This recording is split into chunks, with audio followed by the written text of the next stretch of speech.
इसको आगे बढ़ाते हुए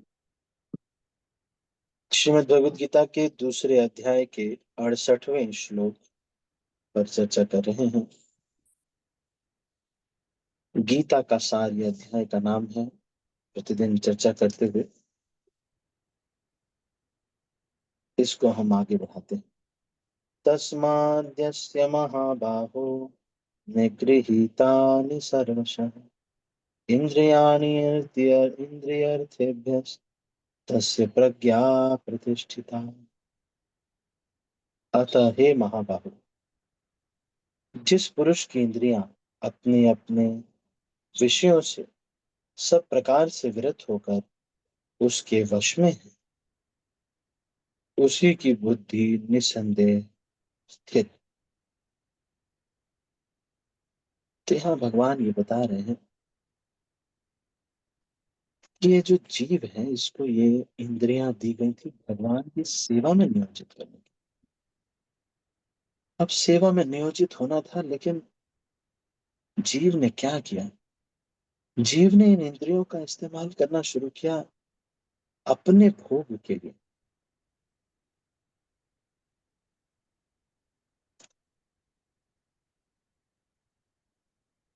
तो अब बेतरतीब तरीके से अपने इंद्रियों को नियोजित करने की वजह से बहुत ही विचलित जीव हो गया है। आंखों से बहुत सारी चीजें देखता है, कानों से ना जाने कितनी चीजें सुनता है। बहुत अधिक चीजों को देखने, बहुत अधिक करने की वजह से, अधिक इंद्रियों को इधर उधर ले जाने की वजह से जीव का मन विचलित रहता है। व्यवसायत्मिका बुद्धि नहीं हो पाती।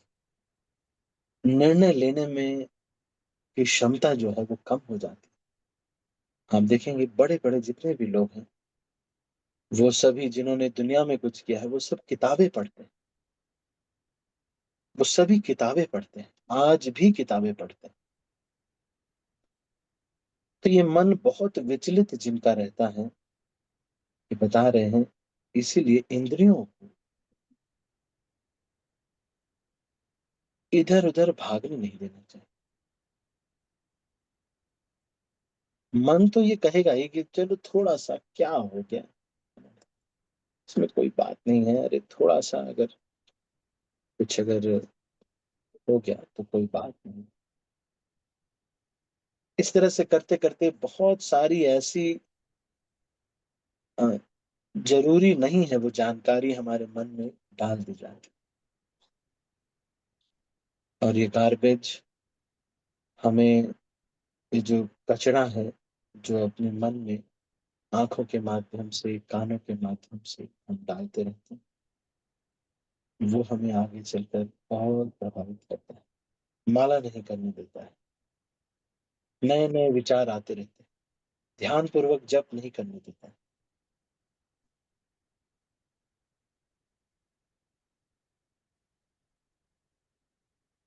इसलिए सभी भक्तों को ये चाहिए कि बुद्धि को स्थिर रखना है तो इंद्रियों को चरने मत दो इधर उधर। हमको समझ में आ गया कि बुद्धि की स्थिरता में दिक्कत होगी। अगर हम अगर हम अपनी इंद्रियों को संयम नहीं करेंगे तो बुद्धि स्थिर नहीं हो पाएगी, कंसंट्रेशन नहीं बन पाएगी, डिटर्मिनेशन नहीं हो पाएगी, विवेक शक्ति, डिसीजन लेने की क्षमता नहीं हो पाएगी। केवल एक चीज, दिमाग में कचरा भरते जाओ। फिल्म के गाने सुनने से क्या प्रॉब्लम? बस यही तो बता रहे हैं कि एक स्त्री पुरुष विवाह करके कोई इतना बड़ा गंदा नहीं कह रहे। फिर भी हिज होलीनेस राधा गोविंद गोस्वामी महाराज जी ये कहते हैं कि पिक्चर के गाने सुनना शुद्ध पाप है। ऐसे कोई फर्क नहीं पड़ता है, लेकिन वो कह रहे हैं क्योंकि इससे बुद्धि स्थिर नहीं, मन एक जगह नहीं लग पाई। मन बहुत चंचल है, कभी ये करने का, फिर ये करने का, अभी मोबाइल में बात करने का, तो फिर तब तक कुछ और करने का, फिर तब तक कुछ और। इस तरह से मन जो है बहुत चंचल होता है। तो ये चंचलता बढ़ाने के लिए आपको क्या करना पड़ेगा? और चंचलता बढ़े इसके लिए, अगर इंद्रियों को और गार्बेज हम डालते जाएं, तो इंद्रियों का तेज और कम होता है। जिह्वा पे और प्रसाद के अलावा चीजें डालते रहेंगे, आप देखेंगे बिना भोग लगाया हुआ भोजन करिए, मन दिन भर चंचल रहे। बिना भगवान को भोग लगाया भोजन नहीं करना चाहिए। बिना भगवान को भोग लगाया भोजन नहीं करना चाहिए। और जो चीजें हम देख रहे हैं वो भगवत संबंधित होनी चाहिए। भगवान से संबंधित ही वस्तुएं ही हमको, भगवान से संबंधित वस्तुएं ही हमको देखनी चाहिए, भगवान का दर्शन करना चाहिए।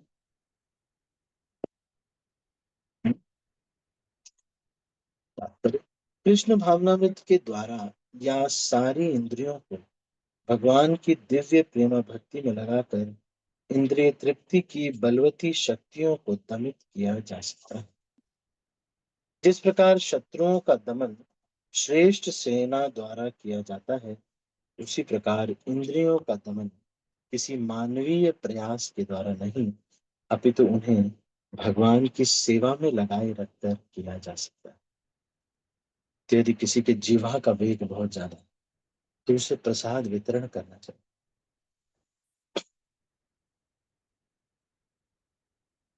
तो जो भी इंद्रियों, अगर आंखों से बहुत चंचल हैं आंखें, तो ऐसे व्यक्ति को भगवान का दर्शन में इसको नियोजित करना चाहिए। कान बहुत चंचल है, तो कान बहुत सारे गाने सुनना चाहते हैं, इसलिए वैष्णव भजन सुनाना चाहिए।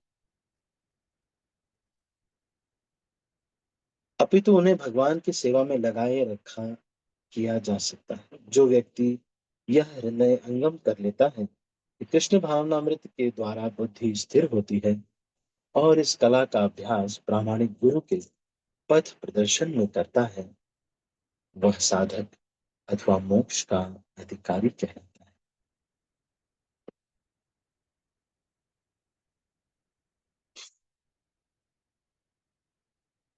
तो कृष्ण भावनामृत के द्वारा बुद्धि स्थिर होती है, और जितना भी ये non Krishna conscious things will lead to lack of fitness. The more we engage in non-Krishna conscious activities will lead to lack of focus. एक चीज बैठ करके 40 मिनट तक नहीं कर पाएंगे। क्यों? क्योंकि इधर उधर का खाना खा रहे हैं, इधर उधर की चीजें देख ली, इधर उधर की चीजें सुन रहे हैं।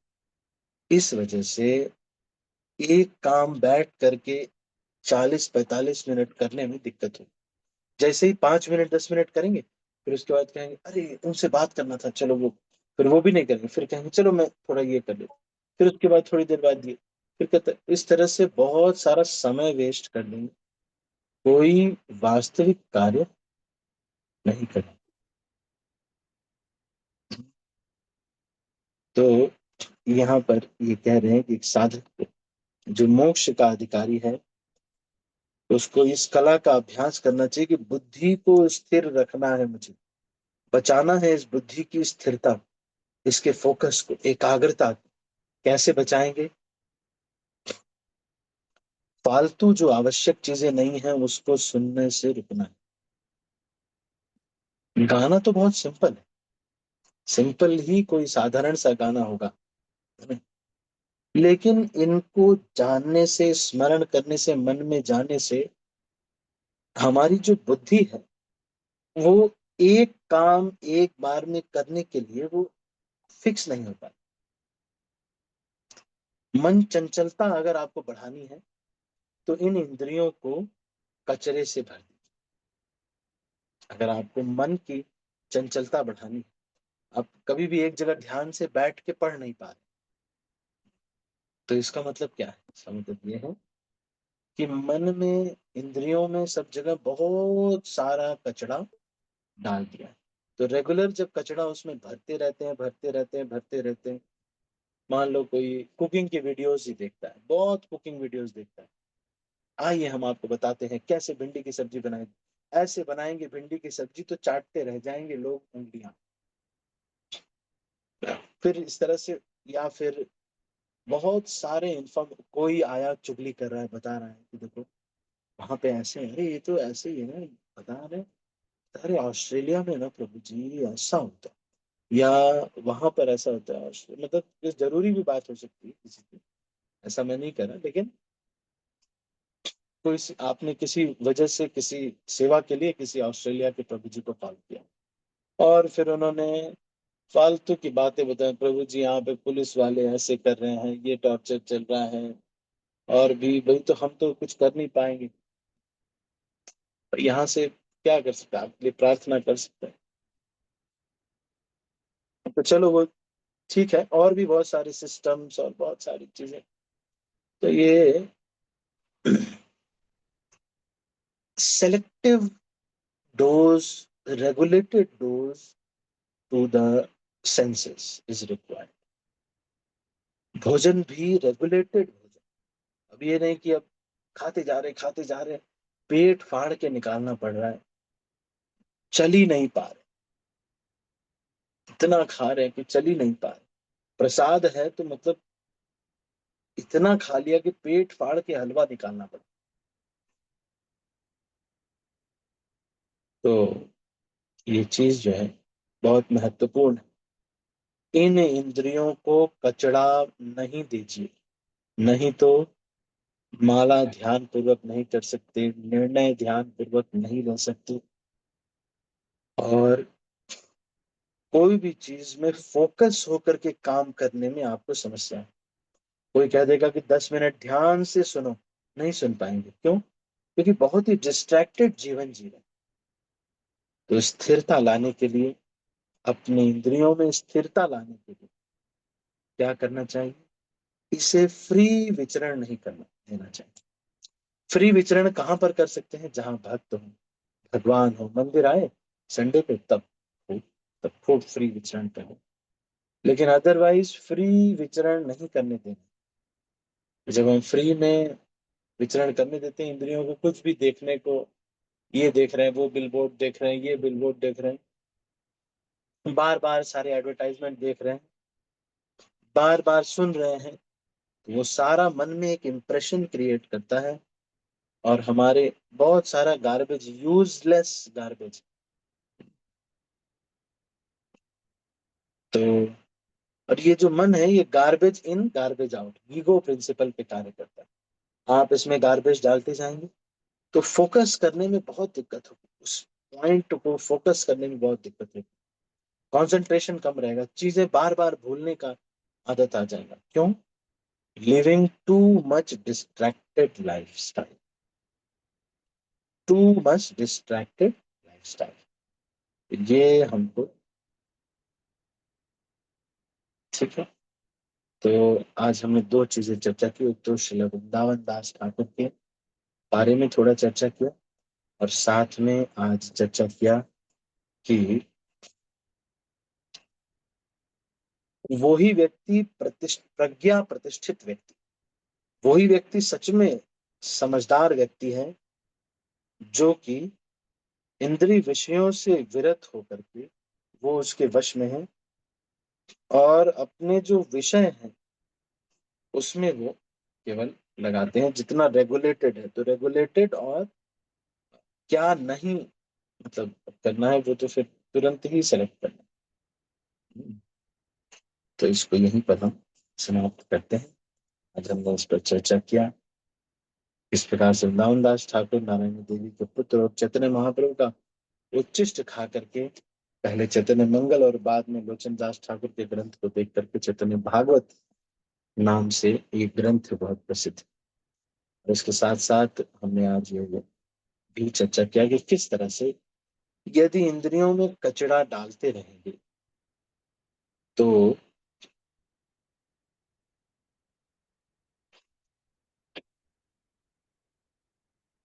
तो सोचने समझने की, मन को एकाग्र करने की क्षमता कमजोर हो जाए। ठीक है, इसको यहीं पर हम समाप्त करते हैं। हमको ये निर्णय लेना है, क्या इनसे बात करने पर मेरा चेतना एलिवेट होता, क्या इनसे बात करने पर कहीं ऐसा तो नहीं कि हम दोनों आपस में एक दूसरे का क्या जो भी होता है वो जो है एंजॉय कर रहे हैं। नहीं आप ये मैं मुख्य चीज ये है कि जो इंद्रियां हैं इसमें कचरा डालने पर वो ही फिर बाहर आता है। तो इसमें देखना है, कोई भक्त के दोष कहीं बता रहा है, या ये बता रहा है कि अरे वहां तो मंदिर में ऐसे होता है प्रभु जी, उनका ऐसे होता है। क्षमा करना चाहिए ऐसे लोगों से और बोलना चाहिए कि प्रभु ने थोड़ा एक जरूरी काम आ गया, थोड़ा देख क्या है। उनको बार बार जब अवॉइड करेंगे उनको समझ में आ जाएगा ये बात नहीं करता है। हमने बार बार अगर उनको बता दिया तो उनको ये समझ में आ जाएगा कि ये चीज अवॉइड नहीं करता, अवॉइड करता है, ये वैष्णव अपराध नहीं करेंगे। तो अभी इसको यहीं पर हम क्लोज करते हैं। आप सभी का बहुत बहुत धन्यवाद। हरे कृष्णा। मैं सब भक्तों को अनुरोध कर रहा हूँ, किसी के मन में कोई प्रश्न है अगर तो आप पूछ सकते हैं। एनी क्वेश्चंस, के मन में कोई प्रश्न है तो पूछे। यस माता जी। जय कालिंदी माता जी, बोलिए, आप कुछ कह रहे हैं।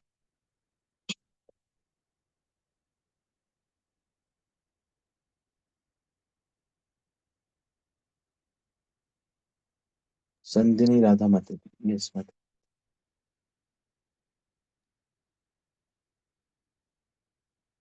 फिर से अनम्यूट करना पड़ेगा एक क्या बार प्रभु में। जी धन्यवाद। एक, अच्छा अच्छा, संदिनी राधा माता जी आपने कर दिया था। एक मिनट जय कालिंदी माता जी, एक मिनट, ये माता जी को मैंने बोल दिया था उस समय। बोलिए माता जी, अनम्यूट कीजिए। हरे कृष्णा दंडवत प्रणाम प्रभु जी। प्रभु जी हाँ। मुझे ये पूछना था कि कल हम गए थे राधा दामोदर मंदिर में। तो हाँ। वहाँ पर जो समाधि के दर्शन हुए चैतन्य मंगल, जो आज का जो लेक्चर दिया ना प्रभु जी, उन्हीं का है ना समाधि? अ, राधा दामोदर मंदिर में, हाँ। राधा दामोदर मंदिर दामोदर में जी। जीव गोस्वामी का है, हाँ। और के विग्रह हैं राधा दामोदर। और पीछे जो है भजन कुटीर बनाई है रूप गोस्वामी की और जीव गोस्वामी का। और प्रभु जी और रूप गोस्वामी जी का समाधि कहाँ पर है प्रभु जी? कुछ बता टेर सकते कदम्ब में ना, टेर कदम्ब में। हैं विवेकानंद में? वो भजन कुटीर है प्रभु जी, समाधि भी है वहाँ पर रूप गोस्वामी जी का।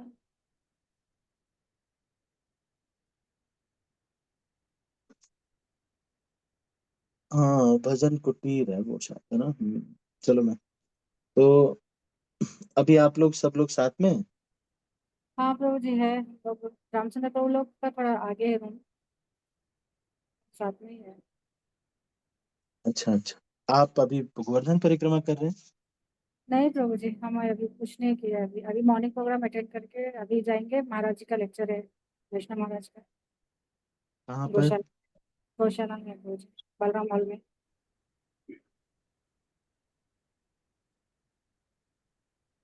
बलराम हॉल में प्रभु जी। हाँ हाँ हाँ।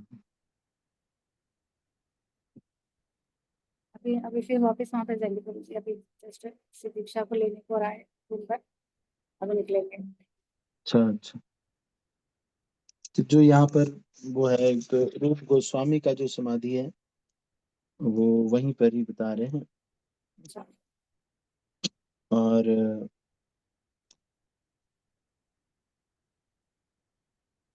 जो इनके राधा दामोदर मंदिर में है।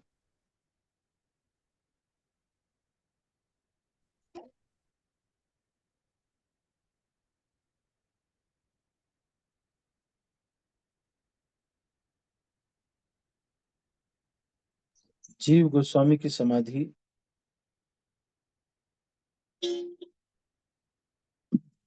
वहीं पर राधा दामोदर मंदिर में है, और विग्रहों के पास ही इनका वहीं पर ये समाधि बनाई गई है।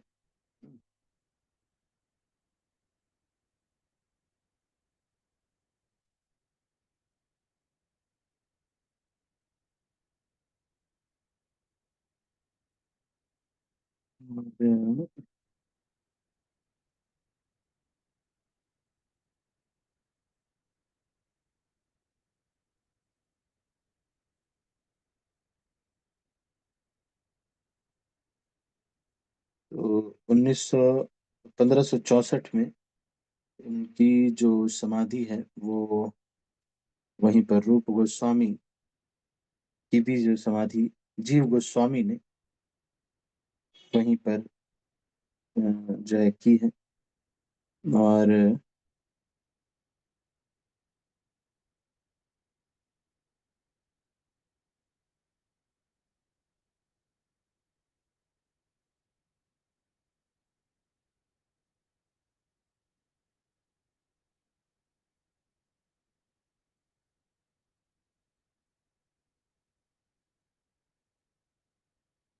लीला यहाँ दोनों ही की समाधि वहां पर विद्यमान। ऐसा एक्चुअली सारे स्थानों पर जो 64 समाधि पीठ है वहां पर भी इसी प्रकार से समाधि वहां पर भी बना देते हैं। तो स्मृति समाधि भी कई जगह पर बना देते हैं।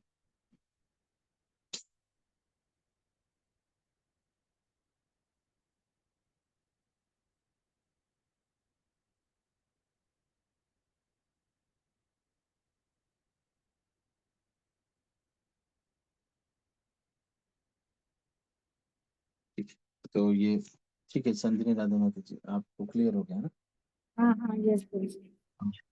जय जय कालिंदी माता जी। यस माता जी आपकी जय हो। हरे कृष्ण प्रभु जी। दंड प्रणाम। प्रभु जी, नमस्कार। शुद्ध नाम कैसे लेते हैं और हमें कैसे पता चले कि हम शुद्ध नाम ले रहे हैं? वो तो पहले भी डिस्कस किया था ना कि जो अ, जब कोई व्यक्ति तृणादपि सुनेचैन तरोरपि सहिष्णुना अमानिना मान देना कीर्तनीय सदा हरि, ये चारों सिद्धांतों का जीवन में हर दिन पालन करता है, तो इस प्रकार का जो नाम जप होता है पूर्ण रूप से जब ये चारों चीजें हो जाती हैं तो वो जप शुद्ध नाम होता है। या फिर इन चारों चीजों से 10 नाम अपराध से व्यक्ति बच जाता है। और जब 10 नाम अपराध, तो चार स्टेज, तीन स्टेजेस हैं। पहले अपराध नाम, नामाभास और शुद्ध नाम। तो पहले व्यक्ति अपराध नाम लेता है, उससे नाम आभास होता है और फिर शुद्ध नाम। तो ये 10 नाम अपराधों को हमको लिखना चाहिए। किसी डायरेक्ट इनडायरेक्ट किसी भी तरीके से शिव ब्रह्मा आदि देवों के नाम को भगवान नाम के समान अथवा उससे स्वतंत्र समझना। तो जब ये बताया जाता है तो कहीं ऐसा तो नहीं कि मैं ब्रह्मा जी या शिव जी इनको भगवान से भी ऊपर मान रहे हैं, या ऐसे मान रहे हैं कि वो इनके दास नहीं है। तो ये सब चीजें इनडायरेक्टली या डायरेक्टली कहीं अगर हो जा रही हैं या शास्त्रों की निंदा हो जा रही है। मान लीजिए एक वीडियो हम देख रहे हैं जिसमें कि द्रौपदी का मजाक उड़ाया जा रहा है, भीम का मजाक उड़ाया जा रहा है और अर्जुन का मजाक उड़ाया जा रहा है, उनको कॉमेडी सीरियल के जैसे दिखाया जा रहा है। तो एक तरह से ये शास्त्र निंदा है ना? तो ये समझना बड़ा ध्यान से। जैसे वैष्णव जिन जिन लोगों ने अपना जीवन समर्पित किया है उनकी निंदा की। तो हमने अ, किसी भी प्रकार से अगर उनके दुर्गुणों को दिखाने का तरीका अगर हमने कुछ अपनाया तो इससे फिर अ, जो है हमें हानि पहुंचती। तो कई बार लोग ये लॉजिक दे करके कि ये सत्य है और ये सब है, पर वैष्णव निंदा का फर्क पड़ता ही पड़ता है, चाहे कैसा भी हो। तो इसको समझना है कि हम जो है अ, इसको 10 नाम अपराधों को आप लिख के एक एक मेडिटेट करें। अभी नए नए है ना, भक्ति में ज्यादा साल नहीं हुआ है अभी, 10-15 साल 20 साल ही हुआ है। तो जब तक हम नए नए भक्ति में रहते हैं तो लिख लिख करके छोटे बच्चों के जैसे करना चाहिए। 10 नाम अपराध है, मतलब जैसे गुरु और अवज्ञा। तो कहीं ऐसा तो नहीं कि मेरे कोई गुरु मुझसे नाराज तो नहीं हो रहे, या कोई ऐसा तो चीज नहीं है जो मैं ढंग से नहीं कर रहा हूँ या कर रही हूँ। नहीं, ऐसा तो नहीं उन्होंने कहा, लेकिन मैंने आशा कुछ और समझ लिया और फिर मैं नहीं कर पा रहा हूँ। तो ये सारी चीजें बड़े डीपली सोचना चाहिए। जुल्नेस गोपाल कृष्ण गोस्वामी महाराज जी लिख करके अपराधों से बचने का प्रयास करते थे। ये अपराध मुझे नहीं करना, ये वैष्णव अपराध, ये जो 10 नाम अपराध मुझे नहीं करने, वैष्णव अपराध नहीं करने, धाम अपराध नहीं करने। कैसे? लिख करके, जैसे धाम वासी के प्रति अ, ऊंची आवाज में धाम वासी के प्रति कोई अपराध नहीं करना है। तो कैसे करेंगे? कई लोग आ जाते हैं पैसे मांगने के लिए, कुछ मांगने के लिए, तो उनको नहीं चलो हटो ऐसे नहीं कहते। वो कहते हैं चलो तो कोई इनको दे दो, एक थोड़े पैसे दे दो, बस मुस्कुराते ही रहते। किसी भी धाम वासी का हृदय दुखाते नहीं है, किसी भी वैष्णव का हृदय दुखाते नहीं है। जैसे ही हृदय दुखता है, कृष्ण को जलन होने लगती। किसी भी वैष्णव का दिल दुखता है, ये ऐसे ही है जैसे हमने हृदय में भगवान रह रहे थे और हमने मिर्ची छिड़क दी, पाउडर, मिर्ची का पाउडर छिड़क दिया। मिर्ची का पाउडर छिड़क दिया, अब भगवान को जलन होती, क्योंकि आपने एक वैष्णव का हृदय दुखी किया। और इस जलन का दुष्प्रभाव पड़ेगा। इस दुष्प्रभाव ये पड़ेगा, यदि आप साधु हैं, सन्यासी हैं, तो आपको सुख सुविधाएं मिलेंगी और ऐश्वर्य मिलेगा और ज्यादा लग्जूरियस लाइफ जीने का अवसर मिलेगा। और आपको तपस्या में आप कमी आने लगेगी, बहुत भोग करने का मन करेगा। और यदि आप गृहस्थ आश्रम में हैं तो वैष्णव अपराध इत्यादि करते हैं, तो चीजें गायब हो रही हैं, चीजें खो रही हैं जिन पे आपने आश्रय लिया है। साधु का वैराग्य आश्रय है, वैराग्यम परमम पुण्यम। साधु ने वैराग्य का आश्रय लिया है, लेकिन जो गृहस्थ है वो अपने वस्तुओं का आश्रय लिया रहता है। मेरे संबंध, मेरी वस्तुएं, तो वो वस्तुएं और संबंध धोखा देंगे। फ्रिज खराब हो जाएगा, पता चला कि जल गया वॉशिंग मशीन। तो ही जो है वैष्णव अपराध का फिर अलग अलग स्तर से ये कार्य होता है। तो हमको इसको समझना चाहिए। सिद्धांत छोटे छोटे ही है, सिद्धांत वही है, जीवन के वही सिद्धांत, लेकिन उनको अप्लाई अपने जीवन में अगर नहीं किया। और आजकल सिस्टम चल गया है, सब लोग ये कहते हैं जानते हैं हम, जानते हैं हम, जानते हैं, हाँ हाँ ये हम जानते हैं। अब हम इसके बारे में लेक्चर दे सकते हैं।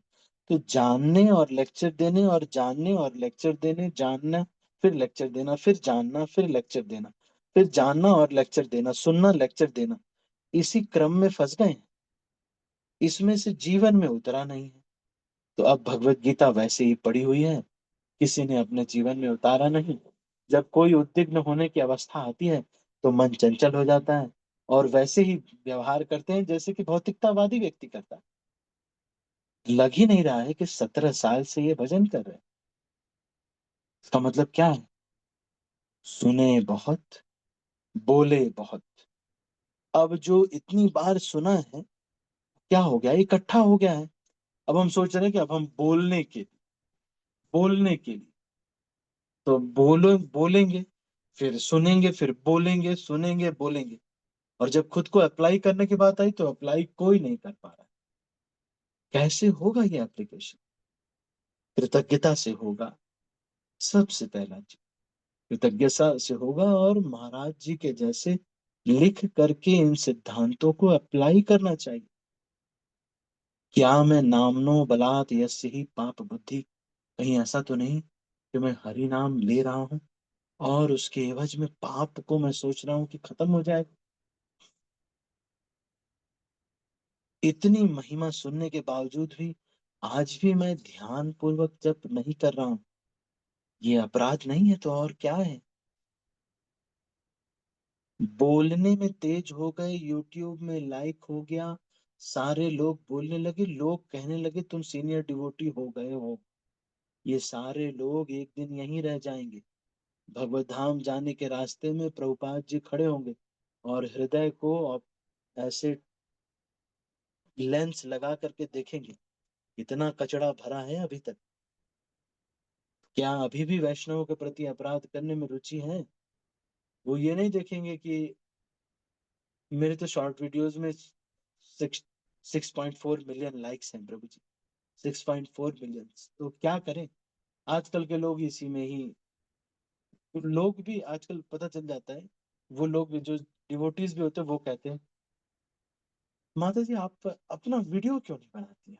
इतना अच्छा आप बताती हैं, आप वीडियो बनाइए। तो वो भी फंस जाती है, वो सोचती है प्रभु जी मुझे कितना भक्ति में आगे बढ़ा रहे हैं, मेरा वीडियो बनेगा, सारे लोग मुझे जानेंगे। मेरे तो एक ही प्रभु जी हैं, ये जो प्रभु जी, मेरे जिन्होंने मेरा वीडियो बनवाया, मेरा लेक्चर करवाया। अरे इस भ्रम में मत रखो, ये तो वाक शक्ति का क्षय है। ये तो जो लोग निष्ठिता भजन क्रिया कर रहे हैं उनको करना चाहिए। वो इसलिए कि उस भजन से शक्ति लेंगे, लोग खींचेंगे। जब हम पहले प्रचार करते थे, राधे श्याम प्रभु हमको बताते थे कि जब आप ये फैसिलिटेशन में, मतलब मैं, मुझे सारे जगह पे भेजते थे, तो कहते थे आपको 4 माला एक्स्ट्रा करना चाहिए जो लेक्चर दे रहे हो उसके लिए। समझते हैं? अरे बड़ा पक्का भजन होना चाहिए भाई। इसको जबरदस्ती ये नहीं सोचना चाहिए मैं भजन में आगे बढ़ गया। जो लिखा है किताब में वो मेरे जीवन में नहीं दिख रहा है, तो मैं सबको बता करके क्या करूं? अचार डालूं?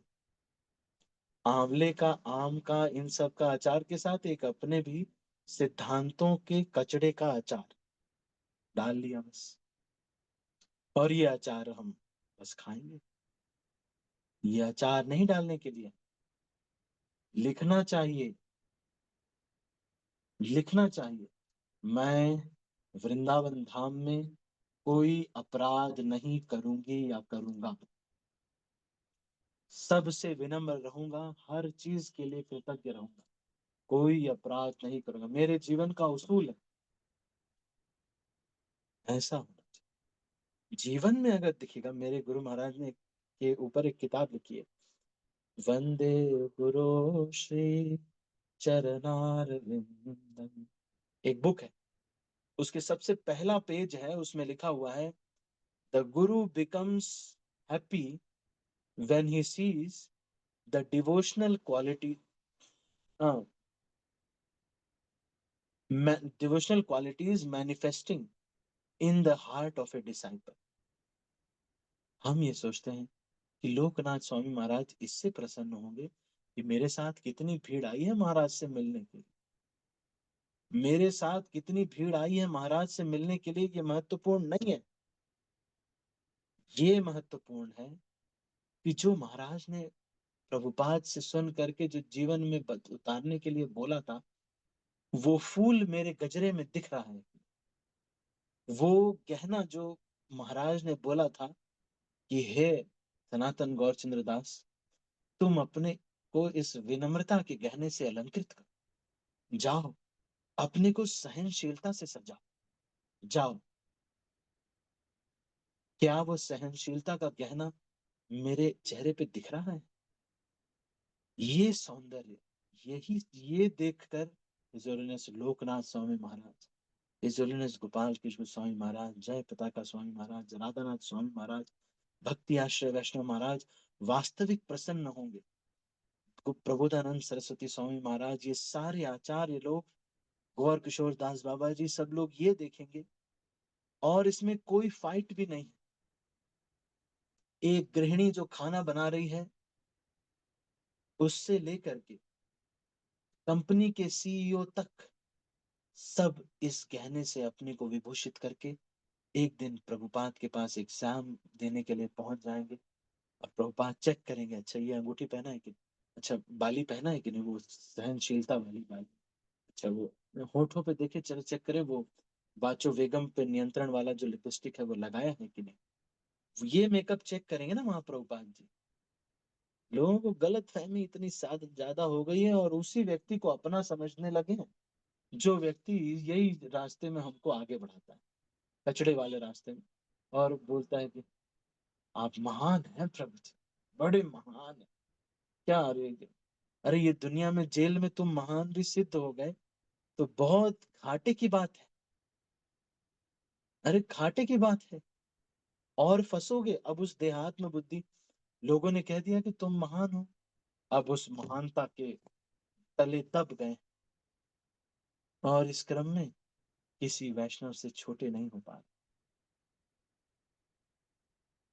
तो वैष्णव अपराध कैसे बचना है? सकल माना अपनिया मानी,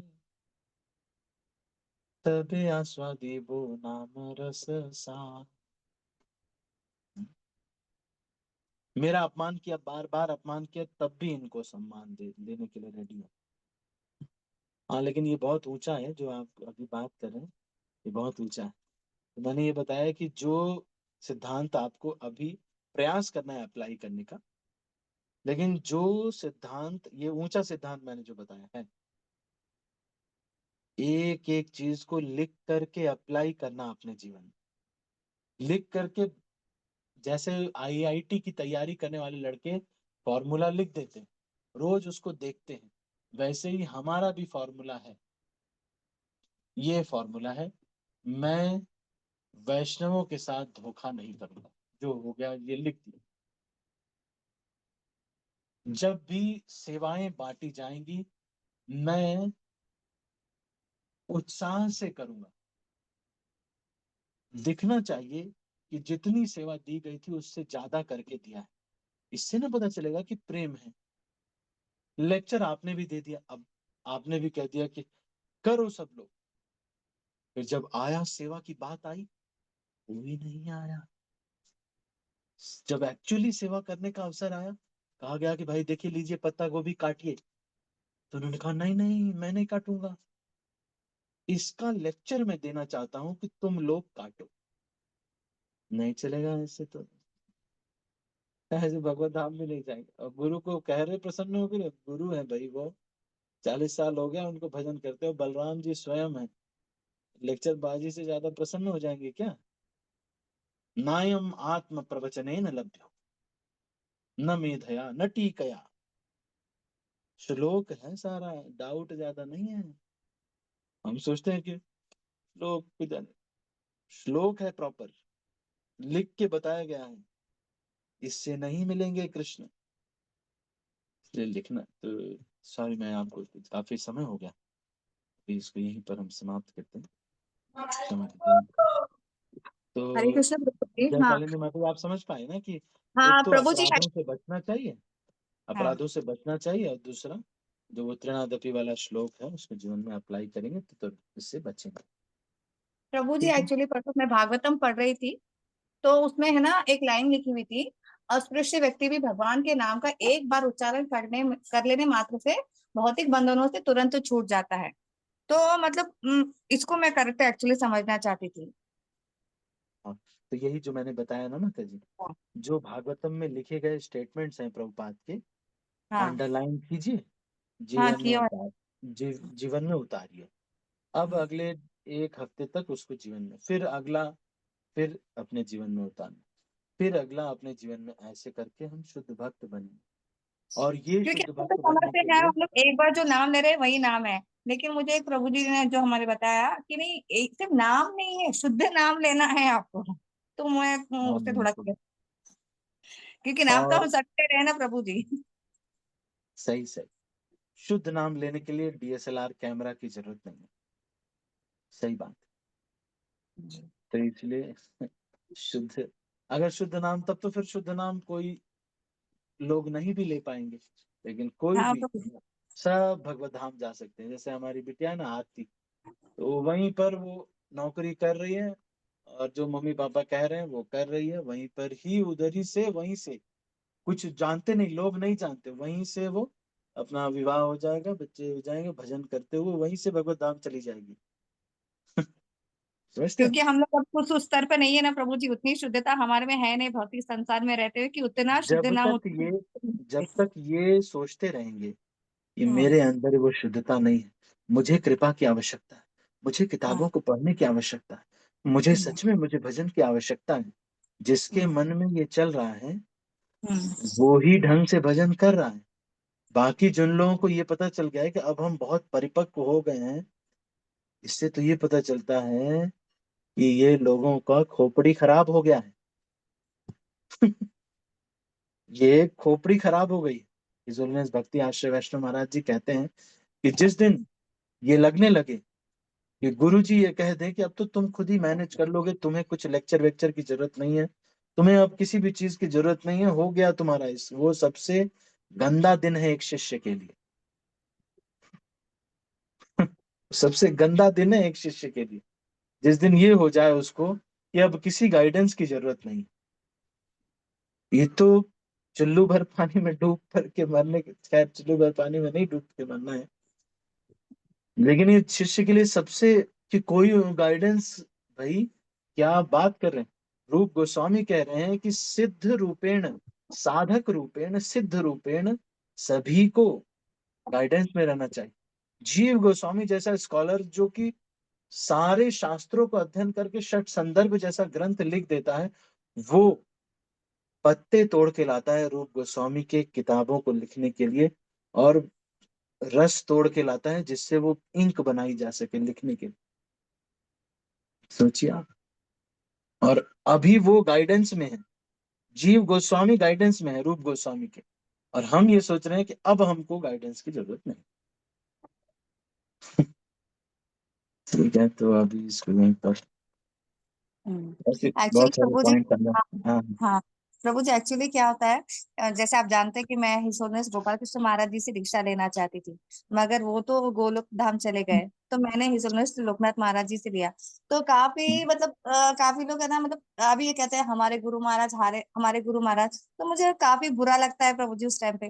अरे महाराज जी का मैंने तो त्याग किया नहीं था, फिर भी है ना, एक मतलब बार ऐसा। एक माता जी हाँ। एक बार एक हाँ। माता जी प्रभुपाद के पास आई, बोली कि प्रभुपाद,